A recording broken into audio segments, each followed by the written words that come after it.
Bendiciones.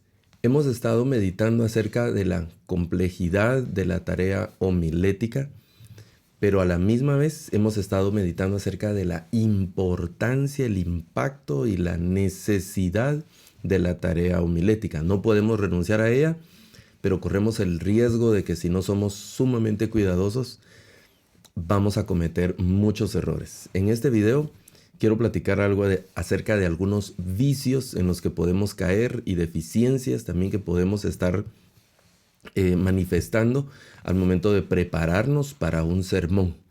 Esto es en la etapa previa a la presentación de un sermón. Y el primero de ellos, que es un asunto muy básico, pero que es de suma importancia, es no leer con el debido cuidado el texto. La primera etapa en toda preparación de un sermón es una adecuada observación del texto, una adecuada lectura del texto, el adecuado conocimiento del texto, y eso es algo básico. Confiar solo en lo que ya sabemos, en las historias que ya hemos oído o que nos han contado, no es una buena idea para preparar nuestros sermones. Tenemos que ir al texto vez tras vez, aunque sintamos cierta confianza en los pasajes que vamos a considerar, no debemos olvidarnos de leer el texto y leerlo con la suficiente seriedad y dedicación que amerita la preparación de un sermón. Uno de los vicios frecuentes en los que caemos los predicadores, a los que nos toca que predicar con cierta regularidad, es que de repente nos encontramos leyendo el texto únicamente porque nos toca predicar, porque vamos a predicar. Ya no leemos por el deleite de leer la palabra del Señor, ya no leemos para encontrarnos con el Señor en las Escrituras, y a través de las Escrituras ya no leemos para conocer más de Dios y fortalecer nuestra fe y nuestra confianza en el Señor, sino que nos encontramos leyendo solo porque nos toca predicar, porque tenemos que predicar. Y entonces, en algún momento, la lectura de la palabra del Señor se nos vuelve una cierta carga y un cierto compromiso, porque de plano tenemos que predicar. Eso es un asunto y una situación muy dramática, y es una situación también muy lamentable y también muy peligrosa en los predicadores. Y otro de los vicios y uno de los peligros que podemos enfrentar como predicadores es leer, pero no leer como lectores asiduos y creyentes de la palabra del Señor, sino sobreponer nuestra opinión sobre lo que está ya en el texto. Y entonces vamos a imponer nuestra doctrina y vamos a imponer nuestra teología al texto. Y aquellos pasajes que nos confrontan, pues vamos a tratar de obviarlos o vamos a tratar de forzarlos para que se alineen con lo que yo creo, con lo que yo pienso. Y ese es un grave error. Otro de los errores que podemos cometer al momento de preparar nuestros sermones, el estar con la intención de preparar nuestros sermones, es repetir lo que hemos oído, lo que hemos escuchado.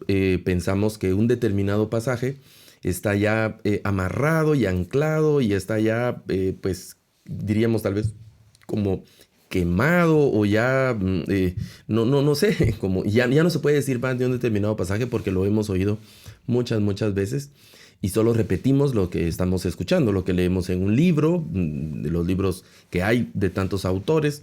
Y entonces vamos como renunciando a la tarea de hacer nosotros nuestro propio acercamiento, nuestro propio estudio, tratar de quitarnos ese ropaje que hemos recibido durante algunos años o lo que hemos escuchado. Y algunos incluso predican no de lo que han leído, sino de lo que han oído, por ejemplo, de las historias bíblicas famosas como la de Jonás, la de Ruth, la de David y Goliat, la del cruce del Mar Rojo o el Éxodo, de Caín y Abel, del diluvio, ciertas cosas, pero no porque la hayan leído, no porque hayan constatado personalmente lo que está en el texto bíblico, sino porque lo han escuchado. No debemos predicar solo por lo que hemos escuchado, por lo que hemos oído, sino que tenemos que ir a lo que dice la Escritura, y menos repetir solo los temas que están en auge y que están de moda, y caer como en el dicho ese que dice que ¿a dónde va Vicente? Pues a donde va toda la gente. No necesariamente en esas modas de predicación, en esos modismos de términos, de conceptos, de expresiones que vienen como ciertos oleajes de cuando en cuando. Debemos de tratar de estar exentos de eso y estar pegados siempre en el texto y avanzar en el texto, no solo leer nuestros pasajes favoritos en el texto, sino avanzar por todas las escrituras. La Biblia dice: toda la escritura es inspirada por Dios. Cada página de la Biblia es inspirada por Dios, y entonces en cada página de la Biblia hay un mensaje de Dios de vida y de salvación y de restauración para nosotros. Entonces no tenemos que pensar que Dios nos va a hablar solo en nuestros pasajes clásicos tradicionales donde hemos predicado. Otro de los grandes problemas es cuando estamos estudiando y estamos leyendo, pero la intención es debatir, la intención es discutir, la intención es ganar ciertas disputas teológicas o ciertas disputas doctrinales, o como dice el apóstol Pablo, predicar por envidia, por vanagloria, por ganancia deshonesta, un tipo de esas cosas. También tenemos que alejarnos de esas intenciones para que la predicación y los sermones que vayamos a preparar sean frescos y representen realmente la palabra del Señor. Otro de los errores que cometemos y de los vicios que cometemos es tratar de quedar bien con la audiencia. Y entonces queremos predicar y nos encontramos en algún momento en ciertos callejones sin salida donde topamos con ciertos temas que pensamos que van a ser polémicos y que van a irritar a la audiencia y a la congregación. Entonces empezamos a evadir ciertos temas desde el púlpito, y eso es un grave error. Si estamos predicando expositivamente, estamos predicando lo que dice la palabra del Señor, no podemos ir haciendo saltos y pegando brincos y dejando pasajes ahí escondidos y doblando páginas de la Biblia sin ponerles atención. Tenemos que predicar todo el consejo de la palabra del Señor. No podemos predicar unas partes y dejar olvidadas otras partes. Tenemos que predicar todo lo que encontramos en las Escrituras. Claro, la Escritura nos va a consolar, nos va a fortalecer, pero van a haber pasajes que nos van a confrontar, que van a poner el dedo en la llaga. Recordemos que la Escritura es viva y eficaz, más cortante que toda espada de dos filos. Dice que penetra, que nos corta, que nos hiere y que llega hasta lo más profundo de nuestros pensamientos y de nuestras intenciones. Entonces no podemos cometer el error como predicadores, como preparadores de sermones, de evadir ciertos temas solo por quedar bien con la audiencia. Y si hay un problema del que se ha hablado en los últimos años, tiene que ver con el analfabetismo bíblico, la desnutrición bíblica o la desnutrición teológica en el pueblo del Señor. Y se ha repetido aquel pasaje del profeta Oseas de: mi pueblo perece porque le faltó conocimiento.